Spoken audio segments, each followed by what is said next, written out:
Hello everyone, and once again welcome in my channel for political science. I am Dr. Mahendra Kumar Meena, Assistant Professor Government College Banswara. आप सभी का हार्दिक स्वागत और अभिनंदन। Students, आज BA part first के second paper में second unit के लिए हम सेकंड चैप्टर शुरू करेंगे। इससे पहले राजा राम मोहन राय के जीवन, उनके विचार, उनके कार्य और भारत के सामाजिक उत्थान में उनके योगदान पर हम विस्तार पूर्वक लेक्चर वाइज चर्चा कर चुके हैं। सारे वीडियो चैनल पर उपलब्ध हैं, आप जाकर उनको वहाँ पर देख सकते हैं। आज जिस नए अध्याय को हम प्रारंभ करेंगे वो है स्वामी विवेकानंद। जी हाँ, इस नाम को सुनते ही आप सभी के मस्तिष्क में उनका चित्र उभर कर आ गया होगा और साथ ही उनसे जुड़ा हुआ वो वाकया भी आपके मस्तिष्क में आ गया होगा जिसमें उन्होंने विश्व धर्म संसद में भारत के आध्यात्मिक संपत्ति का परिचय सारे विश्व को दिया था। आज भी जब स्वामी विवेकानंद की बात होती है तो उनके इस भूमिका की निश्चित रूप से चर्चा की जाती है, क्योंकि उनके ही श्रीमुख से सारे विश्व को, भाइयों और बहनों, इस पूर्वी संकल्पना का परिचय प्राप्त हुआ था। और ये ऐसे शब्द थे जिन्होंने सारे विश्व को भारतीय आध्यात्मिक परंपरा और संस्कृति की महानता का दर्शन कराया था। ये वे शब्द थे जिससे भारत की वसुधैव कौटुंबकम और विश्व बंधुत्व की प्राचीनतम धारणा का परिचय सारे विश्व को प्राप्त हुआ था। तो निश्चित रूप से एक बहुत ही महत्वपूर्ण एक घटनाक्रम स्वामी विवेकानंद के जीवन का ये था जिस पर हम आगे बात करेंगे। आज के इस वीडियो व्याख्यान का उद्देश्य स्वामी विवेकानंद के जीवन का परिचय प्राप्त करना है। उसके पश्चात हम उनके विचारों को समझने की कोशिश करेंगे, उनके दृष्टिकोण को जानने की कोशिश करेंगे और उनके योगदान के ऊपर भी विस्तार से बात करेंगे। आज का हमारा जो मुख्य फोकस है वो उनके जीवन पर है। कहाँ उनका जन्म हुआ, माता पिता कौन थे, किस तरह का घटनाएं उनके जीवन में घटित हुई और उनका क्या प्रभाव उनके जीवन पर हमें दिखाई देता है, इन सब का जायजा इस वीडियो व्याख्यान में हम लेने की कोशिश करेंगे। आइए शुरू करते हैं। विवेकानंद को भारत का आध्यात्मिक चिंतक माना जाता है। विवेकानंद के बचपन का नाम नरेंद्र नाथ था और नरेंद्र नाथ का जन्म 12 जनवरी 1863 को कलकत्ता के एक कायस्थ परिवार में हुआ था। नरेंद्र नाथ का बचपन बड़े ही ठाट बाट में व्यतीत हुआ था। बालक नरेंद्र नाथ बचपन से ही एक एकाग्र चित्त और कुशाग्र बुद्धि के धनी थे। बचपन से ही वे आध्यात्मिक प्रवृत्ति के बालक थे। बालक नरेंद्र नाथ के पितामह ने 25 वर्ष की अल्पायु में ही समस्त भौतिक आकर्षणों का त्याग करके संन्यास ग्रहण कर लिया था। ये एक उदाहरण उनके समक्ष था। उनके परिवार में संन्यास ग्रहण करने का। नरेंद्रनाथ का नाम विवेकानंद कैसे पड़ा, इसकी भी एक रोचक और आध्यात्मिक घटना है। 1881 में नरेंद्रनाथ का संपर्क स्वामी रामकृष्ण परमहंस से हुआ। उस समय स्वामी रामकृष्ण परमहंस बंगाल के एक लोकप्रिय आध्यात्मिक संत थे। स्वामी रामकृष्ण परमहंस से मिलकर नरेंद्रनाथ का जीवन बदल गया। प्रारंभिक दिनों में नरेंद्रनाथ के मन में रामकृष्ण परमहंस के प्रति मानसिक द्वंद्व और प्रतिरोध था, लेकिन लंबे वाद विवादों के पश्चात नरेंद्रनाथ ने स्वामी रामकृष्ण परमहंस के चरणों में पूर्णतः अपने आप को समर्पित कर दिया और बालक नरेंद्रनाथ जैसे ही स्वामी विवेकानंद बनकर एक उनके शिष्य बने।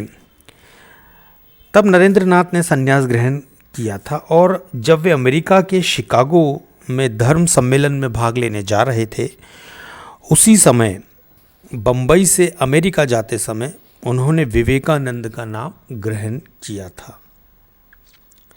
This is a very important history, an important event in the life of Swami Vivekanand. When he was going to US to participate in religious conference, before that he just took the name, he adopted the name Swami Vivekanand. What does it mean by Vivek?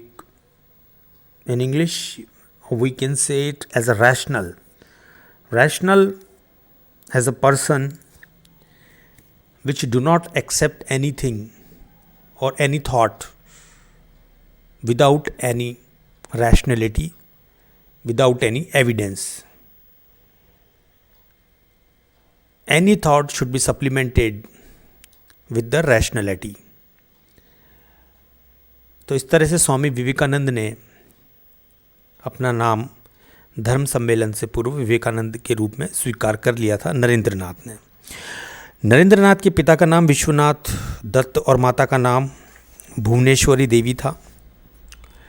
उनके पिता आध्यात्मिक प्रवृत्ति के थे और माँ भी आध्यात्मिक प्रवृत्ति के होने के साथ साथ बुद्धिमती और मेधावी शांत स्वभाव की थी। रामायण और महाभारत का पाठ वो नियमित रूप से करती थी।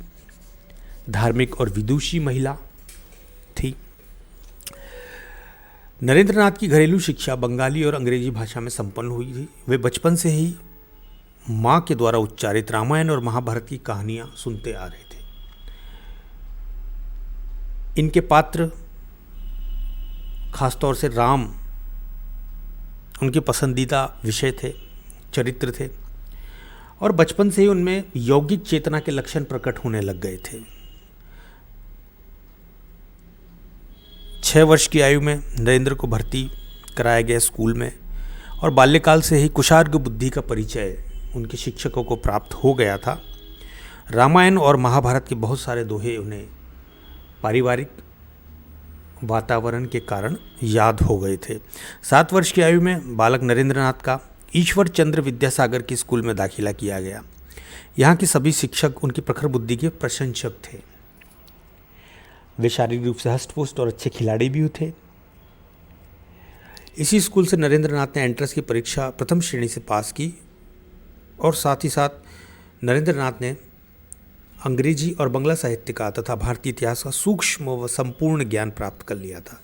बालक नरेंद्रनाथ सूझबूझ के जीते जागते उदाहरण थे। प्रेसिडेंसी कॉलेज में शिक्षा ग्रहण करते समय नरेंद्रनाथ ने अंग्रेजी साहित्य, यूरोपीय इतिहास, दर्शन, विज्ञान, कला, संगीत और चिकित्सा शास्त्र का भी अध्ययन किया था। उनकी बहुमुखी प्रतिभा का वर्णन करते हुए तत्कालीन कॉलेज के प्राचार्य डब्ल्यू स्टर हेस्टी ने कहा था कि उन्होंने अपने जीवन में उतना मेधावी छात्र नहीं देखा है। अब इस समय नरेंद्रनाथ युवावस्था में प्रवेश कर चुके थे। संपूर्ण बंगाल और सार्वजनिक जीवन में भी उनकी रुचि होने लगी थी। उनका जीवन काल क्योंकि 1863 और 1902 के बीच का है, तो निश्चित रूप से 1863 और 1902 के बीच में भारत में ब्रिटिश शासन था और ब्रिटिश शासन के अंतर्गत राष्ट्रवाद का जो केंद्र हुआ करता था, जो आज़ादी के नारों का केंद्र हुआ करता था, जो जन चेतना का केंद्र हुआ करता था, वो तात्कालिक बंगाल हुआ करता था। तो निश्चित रूप से वहाँ के परिदृश्य का और पर्यावरण का प्रभाव स्वामी विवेकानंद पे पड़ना स्वाभाविक था, और उसी प्रभाव के अनुसार अब वे सार्वजनिक जीवन में भी रुचि लेने लगे थे। उस समय संपूर्ण बंगाल में ब्रह्म समाज का बोलबाला था, और विशेष तौर पर युवकों पर तो कुछ ज़्यादा ही था। नरेंद्रनाथ पर भी ब्रह्म समाज का प्रभाव पड़ा और ब्रह्म समाज की सदस्यता भी उन्होंने ग्रहण की। उसके सर्वोच्च नेता महर्षि देवेंद्रनाथ ठाकुर से नरेंद्रनाथ का संपर्क हुआ, और नरेंद्र जी ने पूछा, श्रीमान, क्या आपने ईश्वर को देखा है? ये एक प्रश्न ऐसा था जिसका संघर्ष हमेशा विवेकानंद के विवेक से होता था, या यूँ कहा जाए, क्योंकि उस समय तक वो नरेंद्रनाथ के नाम से ही जाने जाते थे, तो एक युवा मस्तिष्क से इस प्रश्न का संघर्ष हमेशा रहा करता था कि क्या ईश्वर है, और यदि ईश्वर है तो किसने उसे देखा है। नरेंद्रनाथ का वैज्ञानिक और तार्किक चिंतन हमेशा से इस बात की खोज में लगा रहता था कि कोई ऐसा व्यक्ति उन्हें मिले जो इस बात को स्वीकारे कि हाँ, उन्होंने ईश्वर को देखा है। ये संघर्ष दिनों दिन बढ़ता जा रहा था, और उनका मस्तिष्क इस प्रश्न से विचलित था। वे किसी भी कीमत पर इस प्रश्न का समाधान चाहते थे कि क्या ईश्वर है, और यदि है तो किसने उन्हें देखा है। वो उस व्यक्ति को जानना चाहते थे, उससे मिलना चाहते थे। और अपने इसी प्रश्न का उत्तर उन्होंने महर्षि देवेंद्रनाथ ठाकुर से किया, परंतु वो इसका उत्तर नहीं दे पाए। असंतुष्टि और बेचैनी का जो स्तर था वो नरेंद्रनाथ पर हावी होने लगा था। इसी समय दक्षिणेश्वर के काली मंदिर के पुजारी, कलकत्ता, श्री रामकृष्ण परमहंस का नाम बहुत ही लोकप्रिय था, और वो उच्च कोटि के साधक और काली के साक्षात दर्शन करता थे। ये बात उन दिनों काफ़ी प्रचलित थी कि स्वामी रामकृष्ण परमहंस साक्षात महाकाली से वार्तालाप करते हैं, साक्षात उन्हें देख सकते हैं। ये काफ़ी प्रचलित चीज़ थी। अब इसमें कितनी सत्यता थी इसके बारे में हम कुछ नहीं कह सकते, परंतु ये उस समय काफ़ी प्रचलन में था। कॉलेज के प्राचार्य से नरेंद्र जी ने, यानी कि नरेंद्रनाथ ने, रामकृष्ण परमहंस की बहुत प्रशंसा सुन रखी थी। बालक नरेंद्र अपने कुछ उलझे हुए प्रश्न लेकर श्री रामकृष्ण परमहंस के पास पहुंच गए, और आपको पता है कि उनके प्रश्नों में सबसे प्रमुखता थी कि क्या ईश्वर को आपने देखा है।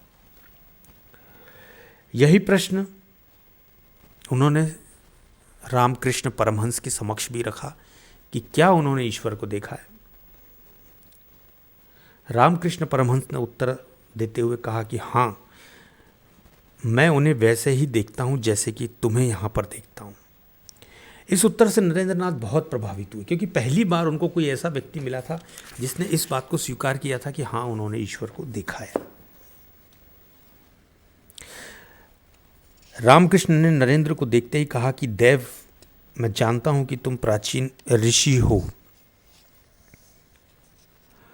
नारायण के अवतार हो, जो कि पृथ्वी पर मानव जाति के दुखों को दूर करने के लिए जन्म लेता है।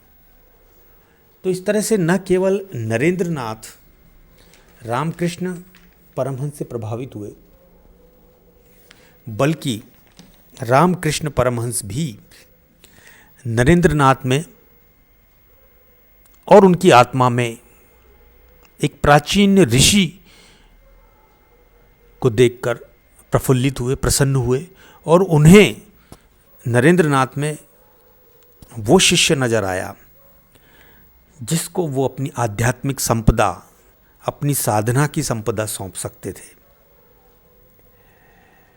इस वीडियो के द्वितीय हिस्से में हम इससे आगे की बात करेंगे। मिलते हैं जल्दी। रामकृष्ण परमहंस और स्वामी विवेकानंद की यहाँ पर मुलाकात हो चुकी है। उनकी बातचीत हो चुकी है, दोनों एक दूसरे से प्रभावित थे। उसका आगे क्या परिणाम निकलता है वो हम इससे अगले वाले वीडियो व्याख्यान में देखेंगे। वीडियो में बने रहने के लिए आप सभी का बहुत बहुत धन्यवाद।